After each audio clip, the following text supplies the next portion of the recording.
kandi ibingibi turimo kwibaza ahangaha aka kanya harimo ibintu byitwa kwirinda icyaha, cyane cyane ibyo byaha bikorerwa mu mageto, harimo gusambanya abana, harimo gufata, harimo kubanza gusindisha abakobwa, bamara gusinda mukabajyaho mukabafata ku ngufu. Ibyo bintu murabizi mu mageto bibamo.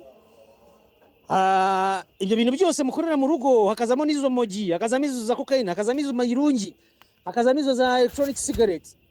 Nyaboneka itandukanye nabyo right now. Mu gihe uri munsi y'imyaka 50, nukuri ko Imana ntabwo ukwiye kuba ufite criminal record. Haranira kutagira criminal record mu gihe cyose utaruzuza 50 years. Make it an achievement mu buzima bwawe. Make it an achievement. Nkuko haranira kugira ngo uzabone diplome cyangwa se degree ya kaminuza, biharanire mu buzima bwawe uvuga uti I don't want any criminal record in my life. Kuko biraryana bro, bikubuza amahirwe menshi. Uretse n'ibyo n'abagukomokaho bashobora kubura amahirwe because of you, cyane cyane none iyo hajemo ibyaha bihambaye n'ibiremereye. Godfather rero nayo magambo nifuzaga kubasangiza. Bwana Usoki mwene Karanga n'abandi bose bari ahangaha, muri bice nifuje kubasangiza n'ibyo ngibyo. Mbashishikariza buri wese, nanjye ntiyibagiwe, turekane n'ibyaha. Nta munyarwanda uri munsi y'imyaka 50 ukwiye gufungwa. Nta munyarwanda uri munsi y'imyaka 50 ukwiye kugira criminal record. Biharanire, kandi ntubiharanire wenyine, biharanire nube wowe umaze kubyimenyereza no kubigeraho. Bishishikarize n'inshuti zawe kwirinda icyaha. Shishikariza your immediate family members. Bishishikarize your immediate children, abana bawe. Bishishikarize n'ababyeyi bawe bamwe ubona bafite ibintu bisa nk'ubwesikoro, kwambura abantu utuntu nk'utwo, nabyo babwira uti ibyo bintu ni mubivemo. If they don't do that, if you don't do that, ndabasobanuriye bihagije, mubonye uburoko burimo. Kandi kugufunga rwose leta ifite imbaraga. Reka nkubwize ukuri, leta ifite imbaraga, kuko leta mu kugufunga igufunga no ku ideni idafite n'amafaranga, igushakisha n'imbunda yafatiye ku ideni mu kindi gihugu, ikaguhigisha amapigo yafashe nk'impano aturutse mu bindi bihugu, ikaguhigisha essence yahawe ku ideni. Mu gihe wowe gushaka kwihisha ubutabera ukoresha amafaranga, kandi none se wakwihisha igihe kingana iki? N'abakabuga barafashwe nkanswe wowe. So hari n'abisanze mu Rwanda babyutse bisanga i Kigali nkanswe wowe, kandi byitwa ngo barakomeye. So please be careful, avoid any criminal acts. Ibi bintu abantu ibyo bindi ushobora kwitwaza ngo ngiye ngo mfite ngo mukuru wanjye ngo n'umumaneko, ngo mfite ngo grand frère ngo akora muri ribu, ngo mfite ngo papa wanjye ngo nziranye na afande. Bro, ibyo ntabwo bikora. Noneho iyo bafande bumvishije ngo ufite icyaha imbere y'Imana, naso ntiyamuhamagara nkamwitaba. Afande apfa kuba yamenye yuko bafunze umuhungu, afande atablock iso. Umuntu wambera bloka niso akabloka na nyoko kugira ngo batamuhamagara, batoze no kumushirisha mu bibazo, bikitwa yuko he has been obstructing justice. Kandi ko obstructing justice nabyo ni igihano, byanamudemotinga bikanamwirukanisha mu kazi. So be careful guys. Thank you so much for giving me this time and for listening to what I just had to share with you. Take care of yourselves and avoid crimes. Avoid anything that will take you to prison. Thank you so much. Uncle Kobi, welcome sir. Umvaye ntujye kure kuko dufite n'umuntu ufungiye ubushoreke no guturugo. Ibyo nabigomba kubidufasha mu kubisobanukirwa. Sibyo Godfather? Reka nyivugeho mu buryo bwihuse. Uwo muntu sindi buvuge mu mazina. Bundi ibyo ngibyo muri Mabuso, kera iyo twabonaga umuntu babifungiye, twavugaga yuko yazize imashini. Tubyita ubundi mu rurimi rw'abanyamabuso imfungwa n'abagororwa baravuga ati yazize imashini. Rero nta kintu cya mbere gisuzuguritse muri Mabuso gitesha agaciro umufungwa cyangwa umugororwa nko kuvuga ngo yazize imashini. Iyo uvuze uti nazize imashini, yububu mana yanjye sha bagukoresha imirimo yose kumesera izindi mfungwa n'abagororwa, ntabwo baba bakitaye kuri n'umubosi gufite amafaranga. Urumva bakuraza higiriya aho bita mu Kiderenga, urumva n'ahantu haba hari imyanda nyine. Sha ntushobora kujya ahantu bita mu Kiyovu mu bakiri kuzira imashini. Gusa mbere na mbere nubwo nari mbizanye amagana ka blague gaciyemo. Mbere gato ko bisobanura Uncle Kobi, Yego. ko numva uwo muntu aba arenganye kuko bavuga yuko iki Yego. nta mugabo wakirenganyiriza undi ngo ni bya byago nyine umugabo wese ashobora kugwamo. Yego ndabyumva, ariko reka twumvikane. Ingingo ya 29 y'itegeko nshinga ibisobanura neza. Ivuga yuko nta muntu ukurikiranwa ku kintu icyo ari cyo cyose kitafatwaho ko ari icyaha mu gihugu, cyangwa se mu mategeko mpuzamahanga u Rwanda rufiteho umukono. Ni ukuvuga ngo nta munyarwanda ushobora gukurikiranwa cyangwa se umunyamahanga ushobora gukurikiranwa hano mu Rwanda ku kintu kidafatwaho yuko atari icyaha cyemejwe mu mategeko y'u Rwanda. Ni ukuvuga ikintu kitari mu mategeko y'u Rwanda kandi ayo mategeko akaba akoreshwa mu Rwanda, ariko icyo kintu kikaba kitarimo, kititwa ko ari icyaha. Urugero ngiye kubaha gatoya, ndasa nk'usubira inyuma hahandi kuri wa wundi twahereyeho. Niyo mpamvu mubona muri dosiye ye ntabwo harimo ngo gutuka umukuru w'igihugu, kubera yuko gutuka umukuru w'igihugu wa Repubulika y'u Rwanda ubwe niwe waje arabyisabira mu kiganiro yari yagiranye n'abaturage n'abayobozi bose bari bahari. Arababwira ati ngewe ndifuza yuko iyo ngingo ivamo, ndumva iyo ngingo irimo ibangama ntiyagakwiye kuba icyaha, tuzajya tubikemura mu muco, muri za nama zo mu muryango niho tuzajya tubikemurira. Umuntu watutse umukuru w'igihugu tuzajya tumucyaha, ariko ntabwo ari icyaha agomba gukurikiranwa. Niyo mpamvu mubona uriya muntu atarimo gukurikiranwaho ibyo bintu nk'icyaha, kubera yuko byavuyeho, ntabwo bikiri icyaha. Aho ngaho turahavuye. Reka tugaruke rero kuri aba ngabo. Ese abantu bakuru badafitanye amasano, abantu bakuru badafitanye imiziro ibabuza yuko ko baryamana bagakora imibonano mpuzabitsina nk'abantu bafitanye amasano nyine abavandimwe, kugeza ku gisanira bya bindi bajya bavuga iyo mugiye gushyingirwa, murabizi ni igisanira cya karindwi. Iyo ari abantu bakuru badafite imiziro yuko umwe cyangwa bombi bashyingiranywe n'abandi bantu, abo bantu kuba baryamana bagakora imibonano mpuzabitsina ku bushake bwabo babyumvikanyeho, ntabwo ari icyaha mu Rwanda. Ibyo bintu murabizi, ntabwo ari icyaha. Icyo cyaha ntabwo gihari mu Rwanda gihana abo bantu, ariko biba ryari icyaha? Biba icyaha iyo hari imiziro.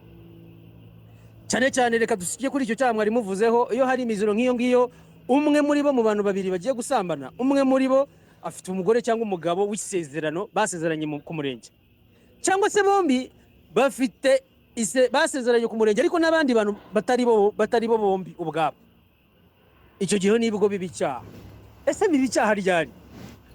Ntabwo biba icyaha ku muntu wabimenye ngo yabafashe, ngo barimo barasambana, ngo kandi nguriya mugabo ngafite umugore, ngo kandi uriya mugore ngo nawe afite umugabo. Ntabwo icyo gihe ari icyaha, ntabwo bifatwa ko ari icyaha. Biba icyaha ari uko uwo bashakanye barasezeranye imbere y'amategeko, ari we ubwe warakaye akabona byamurenze, ibintu byanasakuje, arimo araseba, akavuga ati n'ubundi nasebye, kama mbaya ni mbaye. Godfather yabikoranye n'inshuti yanjye cyangwa n'umugore wundi, cyangwa se Emeline yabikoranye n'undi mugabo kandi ari umugore wanjye. Uwo muntu rero ni we kubwe ku giti cye ugomba kubitangira ikirego. Iyo bitangiye ikirego cyangwa se uwo yahaye ububasha, ubwo ni procreation, yamuhaye ububasha, ashobora kuba ari umunyamategeko, ashobora kuba ari umuntu uzi gutegura ibirego, akamuha ubwo bubasha akamutegurira icyo kirego. Icyo gihe ikirego kirakirwa. Ntabwo ubugenzacyaha cyangwa ubushinjacyaha bushobora kwibwiriza gukurikirana icyaha cy'ubusambanyi cyangwa se cy'ubushoreke, keretse uwabangamiwe, uwagikorewe, ubwo ni wa wundi bashakanye warakaye, wafushye akarakara yabimenye, kandi nabwo akagaragaza n'ibimenyetso bifatika. Iyo aje akabigaragaza, icyo gihe ubugenzacyaha burabikurikirana. Ibyo rero ni icyaha mu Rwanda, ndetse kinateganywa n'ingingo ya 5, ari nacyo cy'ubusambanyi, giteganywa n'ingingo ya 5. Naho icy'ubushoreke no guta urugo giteganywa n'ingingo ya 6 y'itegeko riteganya y'itegeko rihindura itegeko riteganya ibyaha n'ibihano rya 2018, ariko iryo rishyashya ryahinduye izo ngingo ni rya 2029. Reka mbasomeremo izo ngingo uko ari ebyiri. Nazishyize hera, ndumva nari nazifashe kare. Ubwira umwaka ryahinduwe mu uvuze 2029, ni 2020 kangahe? Ni 2029 mu kwezi kwa 8 tariki 11. N'icenda ntago turahagera. nari ndimo kuvuga iryo tegeko rirebana no kuri cya cyaha ku basezeranye mu yego murenge, cya cyaha bakunze kubarega cyitwa ubusambanyi cyangwa se yego ubushoreke cyangwa guta urugo. Mhm. Rero hari itegeko umwaka nomero mirongo ubu itandatu itegeko ryahinduwemo urimo kuwibeshya. ni itegeko nomero mirongo itandatu n'icyenda agakoni 2019 ryo kuwa munani kwezi kwa 11 2019, niryo tegeko rihindura itegeko nomero 68 agakoni 2018 ryo kuwa 30 kwezi kwa munani 2018 riteganya ibyaha n'ibihano. Ndetse ndashaka ngo hizo ingingo ya gatanu ni ukuvuga ngo mbere hari ingingo y'136 muri ya code penal nyine ya 2018, ariko yaje guhindurwa ivunjwa muri ubu buryo muri iyi ngingo ya gatanu y'iri tegeko rishyashya rya 2019. Umva ukuntu rivuga, riravuga riti umuntu wese washyingiwe ukorana imibonano mpuzabitsina n'uwo batashyingiranywe abakoze icyaha. Hano mubanje kumva yuko ku itegeko ryarabiteganyije ryamaze no kubikiraho ni icyaha. Kuba rero nta rundi rubanza rwa Cour Supreme cyangwa urw'urukiko rw'ikirenga ruza rukuraho ko iki ngiki kitari kiri icyaha, bivuze yuko iyi ngingo irimo irakoreshwa aka kanya mu guhana umuntu wese washyingiwe ukorana imibonano mpuzabitsina n'uwo batashyingiranye abakoze icyaha. Iyo bihamijwe n'urukiko ahanishwa igifungo kitari munsi y'amezi 6 ariko kitarenze umwaka umwe. Mwumva ariko irengama bavyita irengayobora bashyizemo ari nacyo bita hariya irengayobora n'iki oswaki mu cyongereza exception an exception. Yeah, exception bashyiramo bavuga ko gukurikirana icyaha cy'ubusambanyi ntibishobora kuba hatareze uwahemukiwe, ubwo ni umugore cyangwa umugabo, hatareze uwahemukiwe mu bashyingiranye ku buryo bwemewe n'amategeko. Muri icyo gihe hakurikiranwa uwarezwe n'uwakoranye icyaha nawe. Aha urimo urabyumva? Niba rero umugore areze umugabo we ko afite undi muntu basambana, niba umugabo areze umugore we ko afite undi mugabo basambana, muri iki gihe hari ibintu byateye by'abahuje ibitsina banabikorana. Niba umugabo areze umugore we ko hari undi mugore mugenzi we bahuje igitsina basambana, niba umugore areze umugabo ko hari undi mugabo bahuje ibitsina basambana, ukabona ko mukongeremo. Sawa? Ibyo byose bifatwa nk'icyaha cy'ubusambanyi, gihanishwa minimum amezi 6 maximum n'umwaka umwe. Ariko kugira ngo gikurikiranwe nuko uwagikorewe uwahemukiwe niwe ugomba kubyitangira mu buryo bwemewe n'amategeko, kandi muri icyo gihe hakurikiranwa uwo mugabo we cyangwa se umugore we yareze, hakanakurikiranwa na wa wundi basambanye.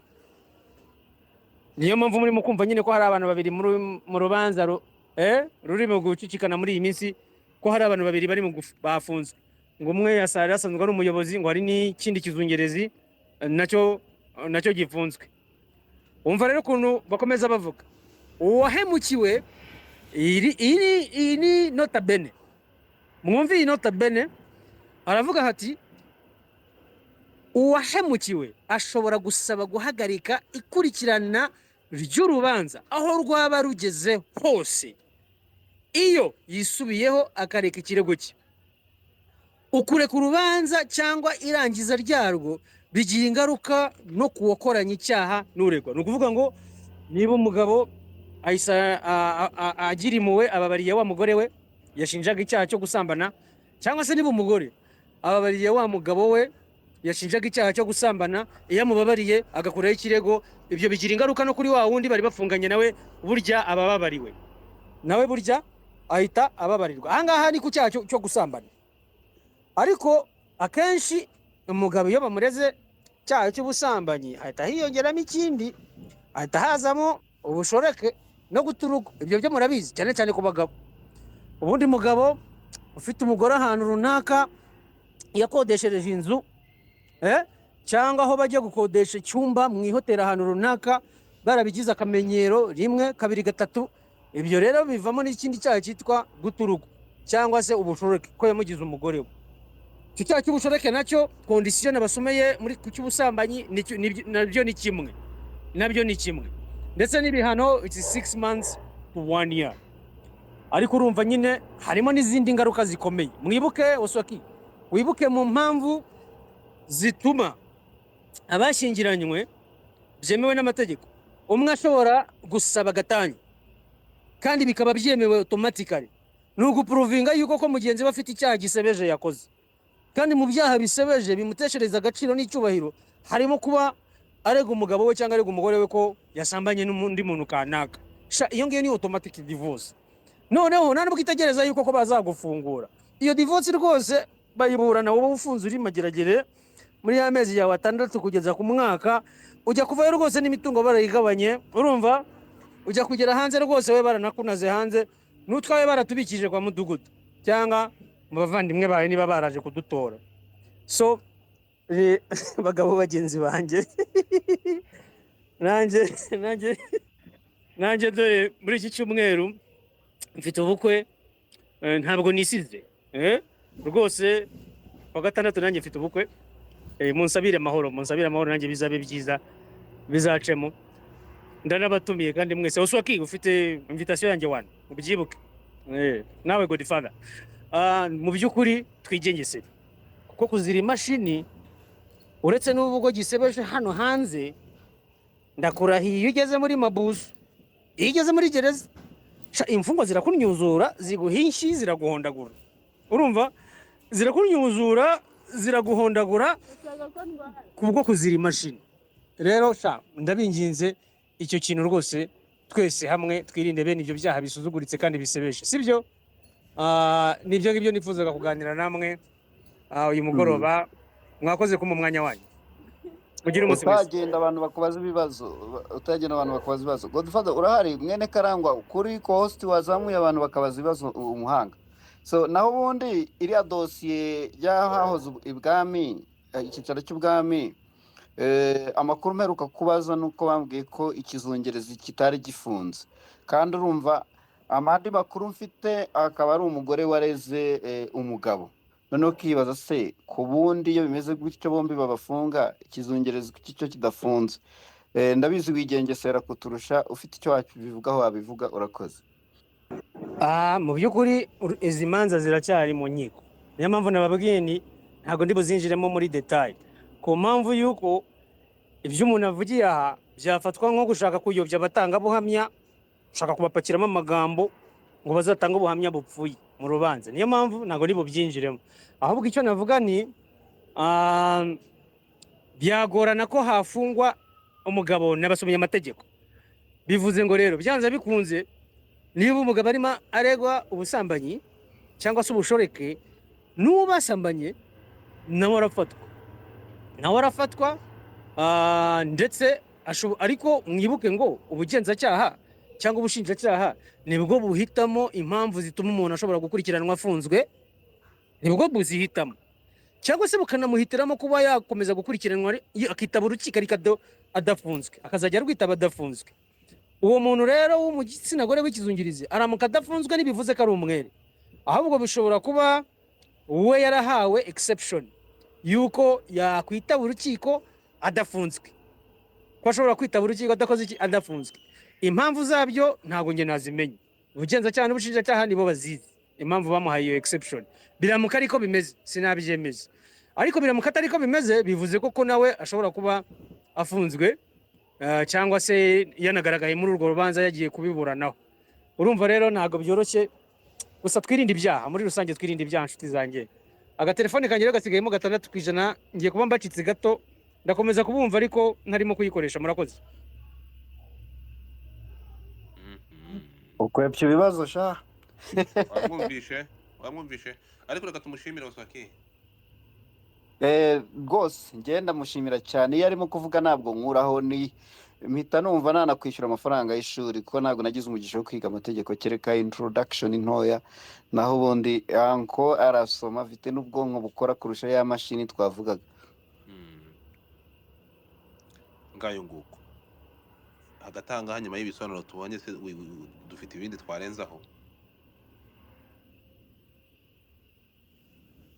Hari izindi komenti Michael Reka wenda bo muri yego twumve ngo Michael ngora ikintu ashaka kongeraho yewe yego mhm je muteze amatwi katukumva ikintu nabo